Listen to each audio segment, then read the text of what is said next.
VLAN or virtual LAN. In this video, I'm going to talk about one of the most fundamental and most important topics in switching. We call it VLAN or virtual LAN. First, we should understand the function of the VLAN. After that, we can talk about the configuration of the VLAN, monitoring of the VLAN, and also other features related to the VLAN. For example, some protocols that we need to use them in one VLAN environment, and also another features that are related to the VLAN. Let me to start with the function of the VLAN, with the for example, explanation of the need to VLAN, why we need to use VLAN, what is the VLAN. Okay, let me to start with a simple scenario. You learned about this type of scenario in previous videos. You know that here we have 8 PCs, all of them are connected to one switch, and this means that these PCs normally, okay, without any other new features, are working in one network, okay, because they are connected to one switch.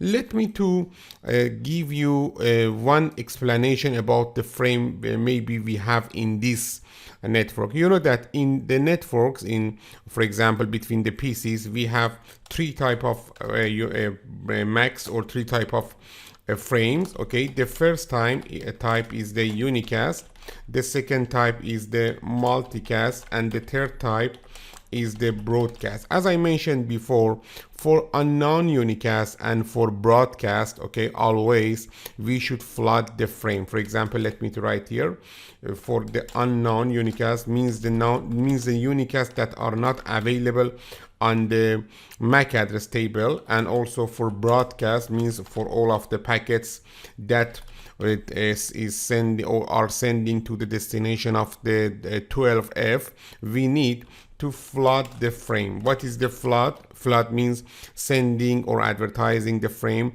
from all interfaces except the incoming interface. So easy. Okay, assume that we have in these networks one unknown unicast or one broadcast. Let me to say that we are using broadcast for many features in the networks. For example, one of them is the ARP or address resolution protocol. You know that for finding the MAC address of the destination host, we need to send ARP request, and ARP request is a broadcast. Let me to review this topic for you. For example, assume that PC1 needs to send ICMP echo request, okay, to the PC2, but the destination IP is available. Destination IP is 192.168.1.2, and source IP is the IP address of the PC1, 192.168.1.1. These 2 addresses are available, and also source MAC is available, but now the problem is we don't have the destination MAC. You know that for framing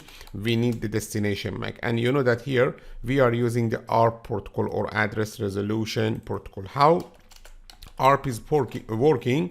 ARP has some packets, we call them ARP request. Okay, in ARP request we have this information, the sender MAC. Okay, the sender MAC is the MAC of PC1, and after that for example, sender IP.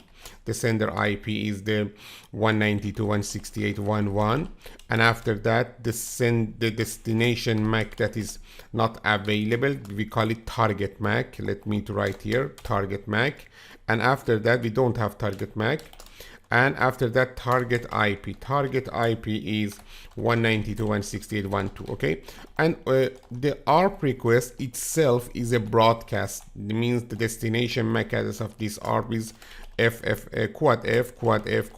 Okay, the source MAC is the MAC of the PC1. This is the frame itself, but below you can see the content of this frame.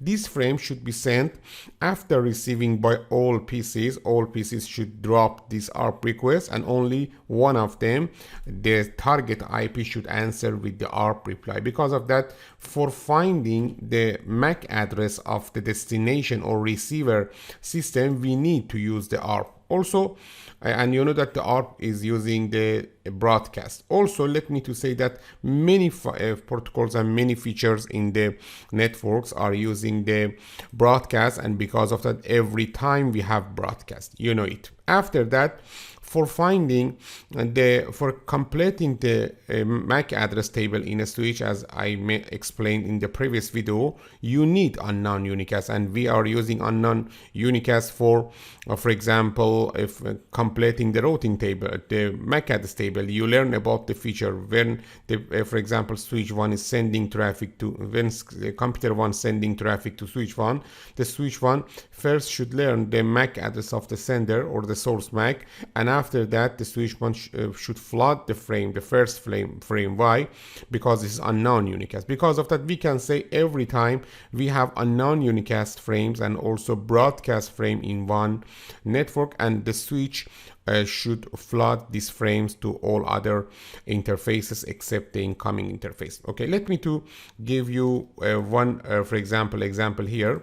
Look at here, the computer 1 is sending one broadcast frame. Assume that this is our broadcast or any other type of broadcast. The type of broadcast at all is not important for us, but here we have a broadcast packets, okay, or broadcast frame or unknown unicast, both of them can be, and the switch 1 should flood this frame to the, for example, computer 8, and also to the computer 7, and also to the computer 6, for example. Let me to show you. It's important to understanding the features with the facts and also with the all of detail. After that, you can easily understand the features, the protocols, functions, the usage of that protocols.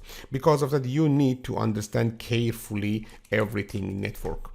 As you can see now, this broadcast is sending or flooding from all of the interfaces of the switch 1, and all of the PCs now are receiving this broadcast, and maybe only one of them or some of them are using the broadcast. Assume that this is an ARP request. Let me write here. This is only one example. It can be any broadcast, and this ARP request is sending for finding the MAC address of the 192.168.1.2, means the PC2. Okay, but all of the other PCs now are receiving this broadcast, and all of them should drop the broadcast, and only the C2 should answer. This means that all of these PCs are residing on one broadcast domain. We call it broadcast domain. Why? Because when multiple systems can receive their broadcast, this means that all of them are residing in one broadcast domain. This is a definition. What is the broadcast domain? The broadcast domain is the area that all of the computers, all of the hosts on that area can receive the broadcast of other systems. Broadcast domain, we call it a broadcast domain. All of the interfaces of a switch residing in one broadcast domain. Why? Because when we are sending one broadcast, all of the systems can receive these broadcasts. It's so easy. Okay, maybe you think that it is good, and here we don't have any problem. Maybe with 8 PCs, yes, we don't have any problem. But assume that we have 100 PCs, and also we have other switches. You know that when you have more than one switch, I will show you, and receiving the broadcast, you should give the broadcast to the next switch, and that next switch another to other PCs, and this means that your ARP request can receive to all of the networks and all of the, for example, computers in the networks. And this means that for communicating only between two systems, computer 1 and computer 2, all of other systems should for example, use their CPUs and their resources. After that, here we have some security risk and many other, for example, negative features. Why?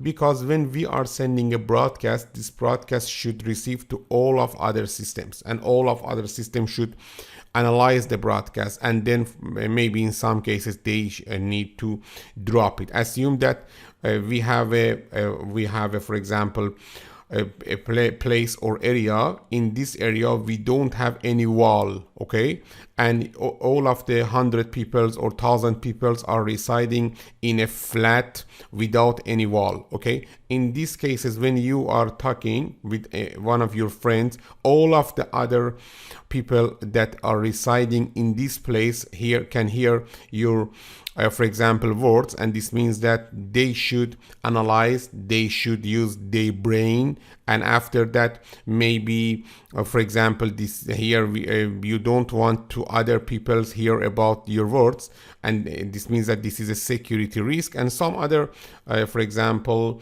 bad functions. Assume that somebody except you now are starting to talk with his or her friend. After that, your conversation may be mixed with each other, and this is not good. Because of that, a broadcast domain is for example, accepted function in the network, but you shouldn't allow that the broadcast domain changing to a large broadcast domain or for growing to a large broadcast domain. Let me to show you how we can experiencing this feature in one network. This is our packet tracer. Here I'm going to show you only this feature.